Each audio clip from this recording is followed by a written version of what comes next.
pasar a otras noticias. En BTV al Día se los adelanté antes de la pausa. Momento de hablar de temas relacionados a la salud, porque esta semana se conoció que 2 funcionarias del Hospital Pasteur fueron diagnosticadas con tuberculosis. Están fuera de peligro, pero esto obviamente derivó en una activación de protocolo en ese centro de salud y que las autoridades de esta área estén en alerta máxima. Esto fue lo que ocurrió en este centro hospitalario. La tuberculosis es una enfermedad curable que se transmite por vía aérea, afecta principalmente a los pulmones. El contagio ocurre cuando una persona infectada tose o expectora, liberando gotitas que pueden ser inhaladas por individuos sanos. En el caso del Hospital Pasteur, varios funcionarios están siendo analizados para ver si contrajeron la enfermedad. Si bien es curable, preocupa a las autoridades el aumento de casos en los últimos 15 años, así como el incremento de la mortalidad. En el año 23 tuvimos 1.350 casos, este año 24, que cerramos las cifras ahora, vamos a estar alrededor de 1.500, y bueno, es un tema que nos preocupa en la medida que aumenta, y bueno, y aumenta a la población más joven, causa mortalidad, con respecto a las personas que trabajan en la salud, se consideran grupo de riesgo siempre. Muchas veces estas personas se diagnostican después de una estadía en un centro de salud, bueno, en ese momento pueden contagiar a otras personas. ¿Por qué se sigue perpetuando a pesar de las técnicas diagnósticas que tenemos, a pesar de que es una enfermedad curable, absolutamente curable? Bueno, hay una serie de determinantes que son los determinantes sociales. Indudablemente es una enfermedad que está ligada a situaciones de pobreza y vulnerabilidad social. Después hay grupos de riesgo específicos como son las personas privadas de libertad. El aumento de personas privadas de libertad en las cárceles del Uruguay ha determinado que tengamos más tuberculosis en las cárceles. Los síntomas siguen siendo los que siempre hemos dicho y son totalmente inespecíficos, por eso la persona puede no darse cuenta, y es tos y expectoración básicamente. Entonces una persona de repente fumadora que tiene una bronquitis crónica no se percata de esto y puede pasar mucho tiempo sin consultar. Después se agrega fiebre, malestar general y puede haber complicaciones, pero los síntomas principales son los respiratorios. Y uno de los elementos que nos preocupa además es que han aumentado también las muertes por tuberculosis, que están de la mano del diagnóstico tardío, porque la enfermedad es casi 100% curable con el tratamiento, que todo el mundo lo tiene accesible. El problema es que cuando el diagnóstico es muy tardío puede haber complicaciones y la persona puede fallecer. El subsecretario de Salud Pública, el futuro, por lo menos el que fue designado, eso quise decir, Leonel Brioso, se mostró preocupado por el aumento de los casos de sífilis congénita en los sectores más vulnerables de nuestro país. La sífilis congénita ha aumentado, sobre todo en el sector público. Es una infección grave que afecta al recién nacido, al feto y al recién nacido, puede causar su muerte y terriblemente hay un incremento global, pero en nuestro país el incremento se da sobre todo en las mujeres más pobres.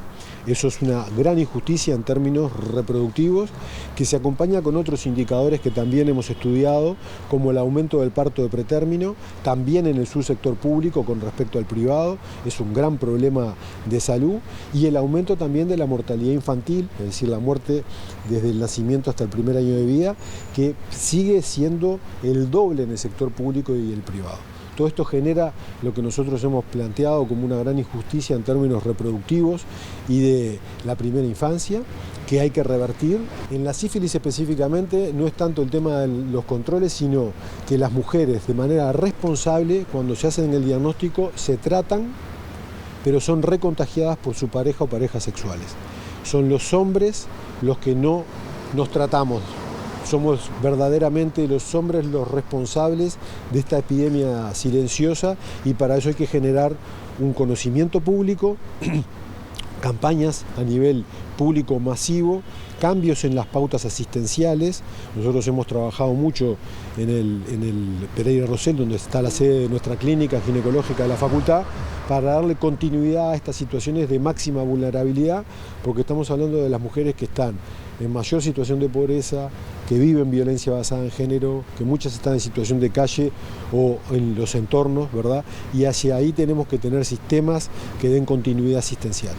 Ahí hablando de salud, obviamente escuchaban al subsecretario designado del Ministerio de Salud hablando sobre la preocupación por el aumento considerado de casos de sífilis y la importancia de la prevención de estos casos. Vamos a seguir hablando, si se quiere, de temas de salud, porque esta semana el directorio de ACE tomó la decisión de presupuestar a más de 480 funcionarios.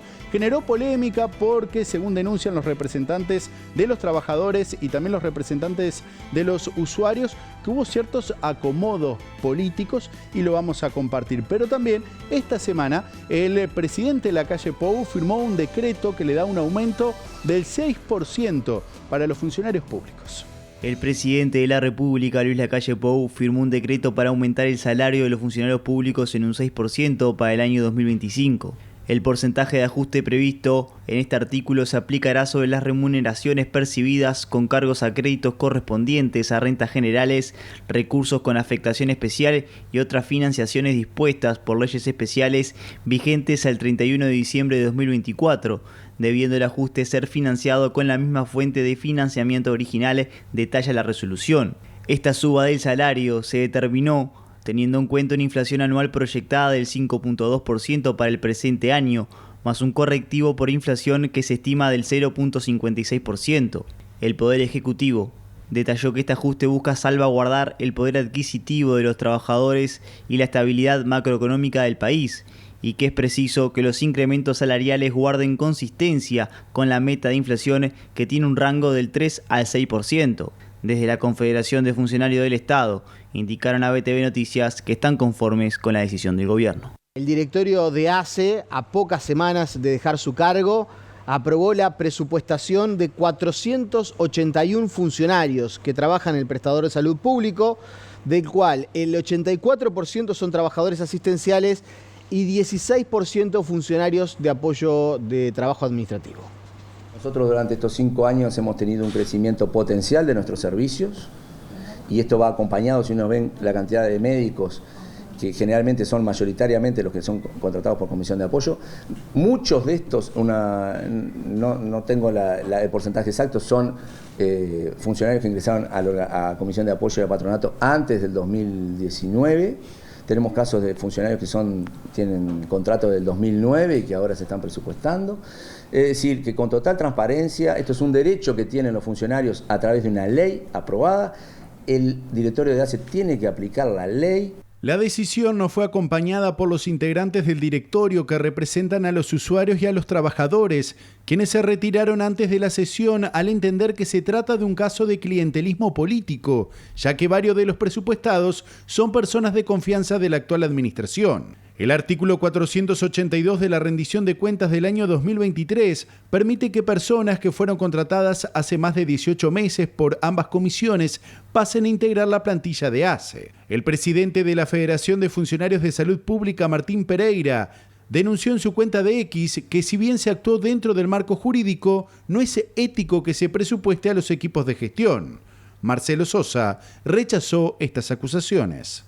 Nosotros cargos de confianza no tenemos ningún director de hospital, ningún subdirector ni director de red de atención primaria, no tenemos ningún gerente, no tenemos ningún director regional que esté en estas listas.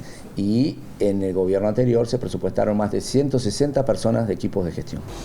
Sobre este tema de ACE hubo más repercusiones. Si ustedes lo quieren observar, lo quieren compartir, lo quieren analizar, mi recomendación es que nos busquen en redes sociales. Pueden ingresar en nuestra cuenta de Instagram, en Facebook, en X. También estamos en YouTube. Busquen el contenido allí buscándonos como BTV Uruguay. Momento de hacer la última pausa en este BTV al Día. No se vayan, que aún queda más información por compartir.